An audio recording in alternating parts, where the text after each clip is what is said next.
सद्बुद्धि सन्मार्ग और कार्य का संकल्प देना, अडिग रहे विश्वास तुम पर, ऐसा अंतः कर देना। मेरे हृदय में आने में तुम्हें कोई संकोच न हो। हे गुरुदेव, मुझे नजरों से दूर कभी न होने देना। हे गुरुदेव, मुझे नजरों से दूर कभी न होने देना।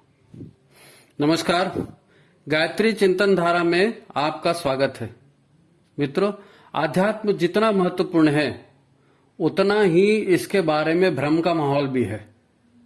साधना से सफलता मिलती है, सिद्धियां मिलती हैं, ये सबको मालूम है, पर लोग ये सोचते हैं ये साधु संतों का काम है, पहुंचे हुए लोगों का काम है, और हम तो सांसारिक हैं, हमें दुनिया नहीं छोड़ना है भाई, हम छोटे मोटे लोग हैं, फिर साधना से नौकरी मिल जाएगी क्या, हम साधना करते बैठेंगे तो रोज की जरूरतें कौन पूरी करेगा। ऐसा सब सुनने में आता है। और ऐसा व्यक्ति जब कभी किसी सत्संग में भूले भटके पहुंच गया या कोई अच्छी किताब भी उसने पढ़ ली, तो फिर भी वो किताब पढ़ता जरूर है, लेकिन उसका अर्थ उसको समझ में नहीं आता, क्योंकि अर्थ वो अपने मन से लगाता है। उसमें बहुत से शब्द आते हैं, मन, विचार, भावना, कामना, संयम, संस्कार, वासना, संवेदना, चिंतन, प्रज्ञा का जागरण, तप, निष्ठा, श्रद्धा, ऐसे अनेक शब्द हैं। अब वो साधना का विषय आएगा तो ये शब्द तो आएंगे, लेकिन उनका अर्थ उनको नहीं मालूम। तो फिर वही बात अज्ञान वाली। इन शब्दों का जो बार बार उपयोग करता है, लोग सोचते हैं कि भाई ये आदमी हमारे से अलग है, हमारे जैसा आदमी नहीं है, उससे गैप बनाकर चलते हैं। अगर आपको उसके साथ कर्मकांड भी करने लगे, मंत्र भी बोलने लगे, तो हो गए फिर आप पंडित जी, फिर आप अलग टाइप के, हम अलग टाइप के, हमारे से ये नहीं होगा, आप कर सकते हो। तो लोगों को ये समझाना पड़ेगा कि साधना सामान्य व्यक्ति के जीवन के लिए भी बड़ी जरूरी है। साधना कुशलता का नाम है। अपनी भीतर की जितनी शक्तियां हैं उनका कुशल संयोजन, ये साधना है। लौकिक पारलौकिक अतीन्द्रिय सफलताएं जो भी आपको पाना है उसके लिए साधना है। जो उपक्रम किए जाते हैं वो साधना कहलाते हैं। हर साधक कोई अवघड़ अघोरी या भूत प्रेत पालने वाला या हिमालय का कोई बाबा जी होता है, ऐसा थोड़ी है। देखिए, एपीजे अब्दुल कलाम भी बहुत बड़े साधक थे, लता मंगेशकर बहुत बड़ी साधक थी, सचिन तेंदुलकर, नवल टाटा, ये सब साधक लोग हैं। इन्होंने अपनी आंतरिक शक्तियों को, अपने ऊर्जाओं को बढ़ाया, उनका तालमेल बनाना सीखा, उसको एक टारगेट पे फिक्स किया और लगे रहे उसमें। तो साधना हो गई उनकी, सिद्ध हो गई उनको कर्म। बिना ऐसा किए सफलता कैसे मिलेगी। आपको संगीत में रुचि है, खेल में, पढ़ाई में रुचि है, या आप सिंपल स्वादिष्ट व्यंजन ही बनाना चाहते हो, तो उसके लिए भी सज्ज होना पड़ेगा ना। उसके बारे में जानकारी लेनी पड़ेगी, उसकी प्रैक्टिस करनी पड़ेगी। किताबें पढ़ने से क्या होगा, खाली किताब पढ़ लिए तो हो जाओगे? नहीं, साधक ऐसा किताब पढ़ने वाला साधक नहीं बनता। किताब पढ़ने वाला ज्ञानी बन जाएगा, पंडित बन जाएगा, साधक नहीं बन सकता। साधना के लिए कृति की कुशलता चाहिए, काम की कुशलता। जो ज्ञान आपने पाया है उसको आप एक्चुअल काम में कैसे लाते हो, आचरण में आता है कि नहीं। जब आचरण में आएगा तभी वो साधना कहलाएगी। मनुष्य ईश्वर की सर्वश्रेष्ठ रचना है, बार बार सुनने में आता है, इसमें असीम संभावनाएं हैं। लेकिन असीम संभावनाओं के साथ इसमें असीम खतरे भी हैं। भय है, अविश्वास है, और सबसे बड़ा तो अज्ञान है, असंदेह है, आलस्य है। इन सब की वजह से ये ईश्वर की सर्वश्रेष्ठ रचना हर जगह कबाड़ बन रही है, क्योंकि इनकी शक्तियों का उपयोग नहीं मालूम लोगों को। ऐसा समझ लो, आपको दुनिया की सबसे लग्जरी बढ़िया कार मिल गई। उसका इंजन, सस्पेंशन, ब्रेक, स्टीयरिंग, पूरा इंटीरियर सब बहुत बढ़िया है, पर आपको उस गाड़ी के सिस्टम की जानकारी नहीं है, इसको कैसे हैंडल करना है। तो कहीं भी कोच का काच की करो, कैसे भी हो, काम चल गया। ऐसे में काम नहीं चलेगा, वो गाड़ी कबाड़ हो जाएगी। और ऐसे ही हमारे शरीर के साथ हो रहा है। और अगर किसी अनुभवी ड्राइवर को, कोई सदा हुआ ड्राइवर हो और उसके हाथ में ये गाड़ी लग जाए, तो इसी गाड़ी से वो बड़े बड़े कीर्तिमान बना सकता है। ये है साधना का कमाल। साधना समझ में आएगी, साधना करोगे तो हर चीज का सदुपयोग आप कर सकोगे। देखिए, एक और गलत फहमी है, लोग इसको पूजा पाठ मान लेते हैं।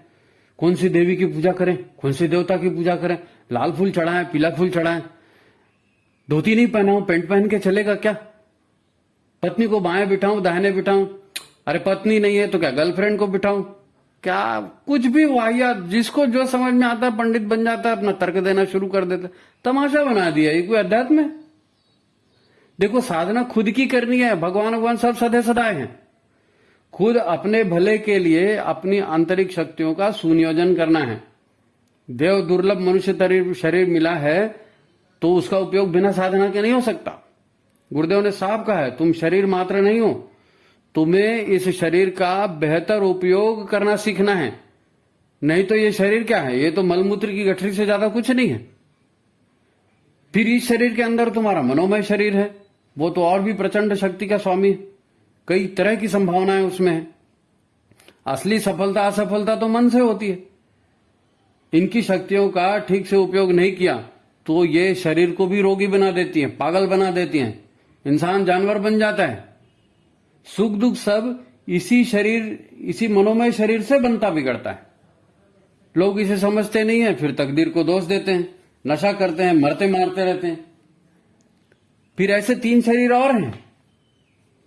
एक को अन्नमय कोश कहा, स्थूल शरीर, एक मनोमय शरीर, उसके अंदर प्राणमय कोश, फिर उसके अंदर विज्ञानमय कोश, फिर उसके बाद आनंदमय कोश। इन 5 का संयुक्त रूप है मनुष्य। इन सब की अपनी अपनी विशेषताएं हैं और सबके काम बटे हुए हैं। हम तो शरीर और मन को ही मेहमान कर चलते हैं और फिर सफलता मिलती नहीं तो माथा पीटते हैं। ये ठीक नहीं है। पूरे सिस्टम को समझ करके उसको सही ढंग से चलाना, यही साधना है। ये सीखना पड़ेगा।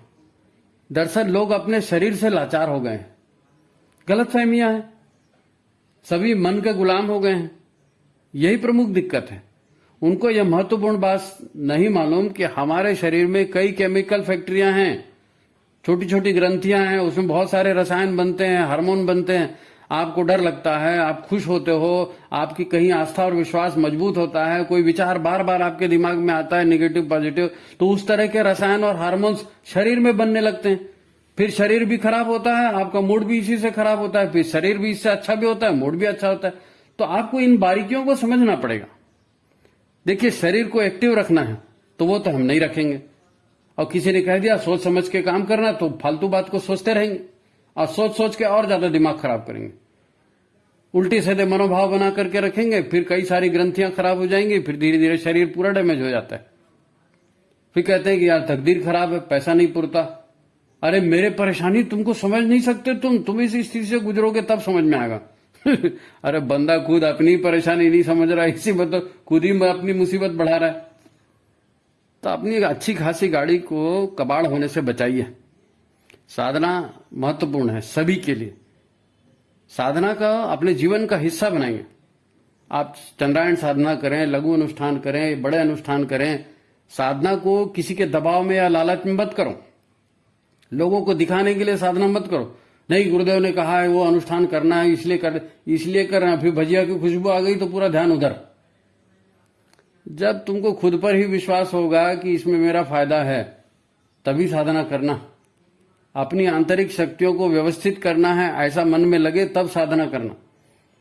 मैं इसके क्रम में कोई कोर्स और नहीं छोड़ूंगा, ऐसा संकल्प आपके अंदर उभरना चाहिए।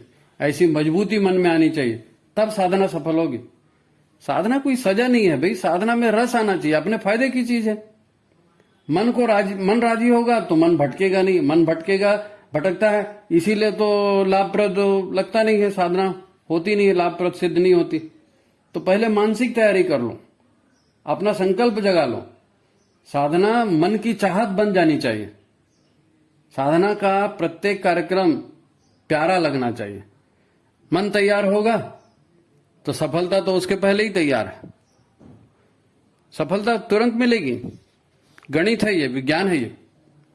ठीक है, तो साधना करें, ईश्वर आपकी साधना को सफल बनाए।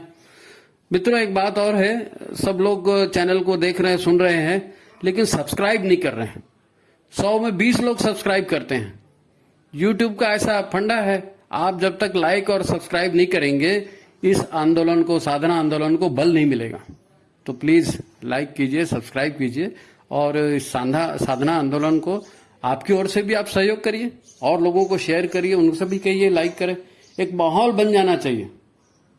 इसके बिना जीवन में सफलता नहीं आएगी। तो चलो ठीक है, आज यही बात समाप्त करते हैं। नमस्कार, धन्यवाद।